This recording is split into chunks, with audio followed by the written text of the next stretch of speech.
नमस्कार दर्शक बंधु आपण समस्त को माँ तारिणी रोषेशाला को स्वागत जनाऊँगी। आज मैं आपण सहित सेयार करने को जाऊँगी जोटा कि देसी माछ झोल। तो चलतु डेरी न करिकी यार केमी प्रस्तुति केमती प्रणाली आम बनइबा आ कौन कौन यापाई दरकार तो सेटा को देखी नबा आ मु केमती प्रोसेस करुँची सेटा को भी आम जानी नबा।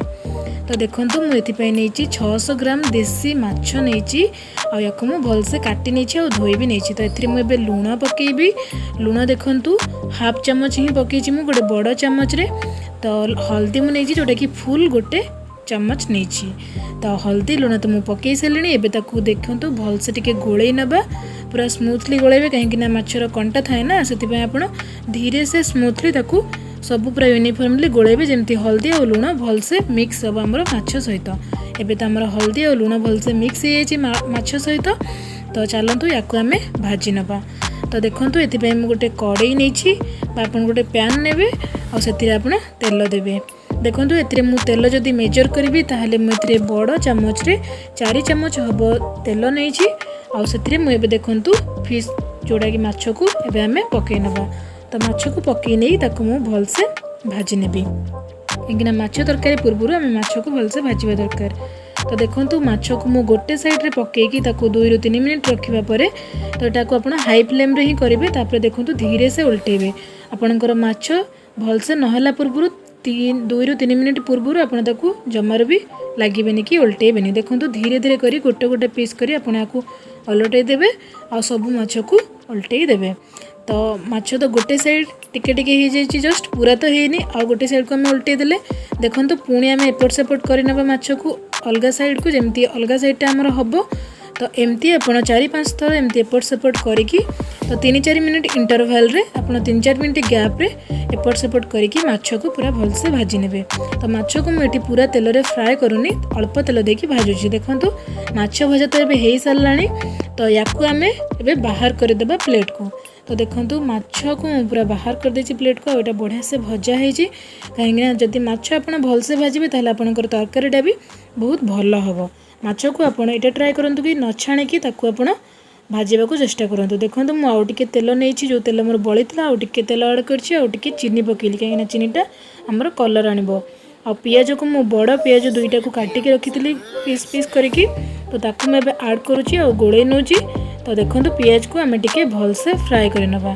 पियाज टिके लाल पड़ी आसले देखो धीरे धीरे लाल पड़ुची। तो पूरा लाल पड़ी आसले आम जो रखी जोटा कि अदा रसुण पेस्ट आम ऐड करवा। पियाज तो आम लाल पड़गला मुझे अदा रसुण पेस्ट जो रखी थी ताकू मु ऐड कर। देखो से कप्रे मु आधा कप मेजर करके नहीं।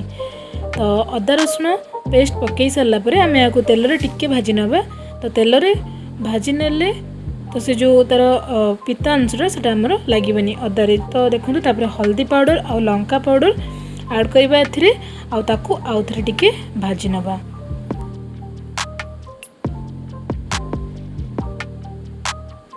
तो तेल रे सब भाजी सारा पर आम ऐड करिया। देखु जो अदा रसुण पेस्ट जो बड़ी थी से पानीटा को ऐड कले आप नॉर्मल पानी भी यूज करें। तो याकू आम एबे 5 मिनिट पर सेमती फ्लेम रे मीडियम फ्लेम रे ही छाड़ीदबा। जमती देखु मोर 5 मिनिट हो सारापर केमती फुटी जाइए मोर मसलाटा। तापर मुझे देखु आलू को चोपा छड़े काटिक रखी थी आते ऐड करुँची। तो आलू सहित मसला को आम भलसे गोले नबा। तो देखो मो मसला रे केमती पियाज को मु पेस्ट बनैनी पियाज को मु खंड खंड रखी कहीं तार भी गोटे अलग टेस्ट आसे। आपण पसंद अनुसार आप चाहते भी पियाज को पेस्ट करके पकई पारे किंतु जदि आप स्लाइस आकार रे पकाउछंती ताहले आपनकर भल लगे टेस्टा। देखो मु आलू को तो घोड़े दी जोटा कि 2-3 मिनिट पाए। तो मसला रे सेटा भलसे अब्जर्व हो जाए। मुझे लुण पकेबी जोटा कि माछ पाए तो लुण पकई कि तरकारी मुझे गोटे बड़ चामच रे आधा चामच लुण पकाउछि।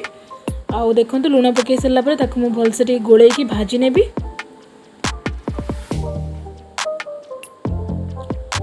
भलसे याकू भाजी 2 ରୁ 3 मिनिट भाजी सारापर। तो देखो याकू मु भाजी सारापर ए मु पानी ऐड करी। देखो 1 कप रे मेजर करके मु 6 कप ही पानी ऐड करी कहीं मते माछ झोल बनइबार अछि। तो मु एकाथरे बेसी पानी ही दउची। तो 6 कप पानी मु एतरे दउची। तो मिनिमम 600 ml पाखापाखि मु एतरे पानी दउची।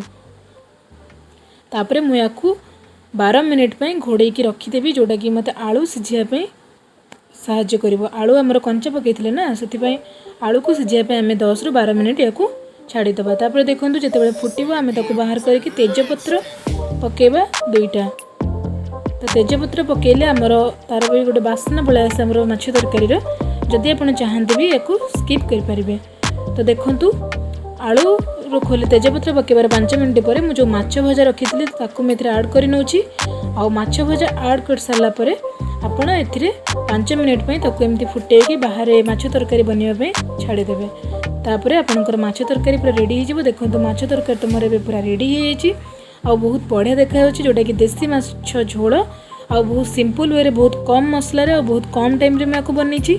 तो यहाँ आप निहाती करके खातु एमती प्रोसेस रे जदि रेसिपीटा आपको भल लगे ताहले हमको कमेंट करके निहाती जणातु। आम चैनल को सब्सक्राइब करंतु एमती सुंदर सुंदर वीडियो देखिया पे भी कमेंट रे आपण जणाई परिबे। तो आम चैनल देखु थांतु सब्सक्राइब करथांतु और कमेंट करथांतु। Thank you.